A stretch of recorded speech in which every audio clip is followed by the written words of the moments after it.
આપણી પાસે સામાનની કોઈ કમી નથી ગાઈઝ. જો તમે સામાન ખાલી મારા પાસે કેટલો પડ્યો છે. જો સામાનમાં આપણી બેગમાં હું એટલો ભરીને લઈને રખડું છું અટાણે.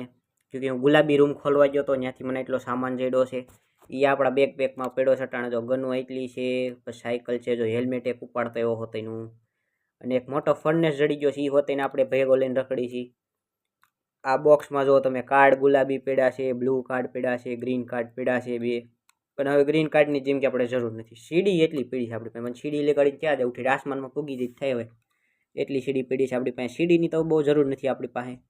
આ બાજુ જોઈએ તો આ બાજુ આપણે એટલો સામાન રાખ્યો જોઈએ. એમાં મેડિકીટો પડી છે એટલી, પછી એમાં સીડી જોઈએ એટલી પડી છે. ક્લોસેટમાં તમે આર્મરી એટલા પડ્યા છે. જો આર્મર જેટલા બની ગયેલા હોય એટલા આપણી પાસે પડ્યા હોય. બધીનો માંસનો તો ઢગલો જ છે. જો માંસની કોઈ કમી રાખી જ નથી કોઈ દીધી. આમાં બ્લેક પાવડર એટલો પડ્યો છે. નજીક કેટલો બ્લેક પાવડર તો બનાવવાનો પડ્યો છે કે ફર્નેસ બધા ભર્યા છે. બધા ફર્નેસનો હું બ્લેક પાવડર બનાવ્યો એટલે એમાં જે ટાણું જાહે. આની કોઈ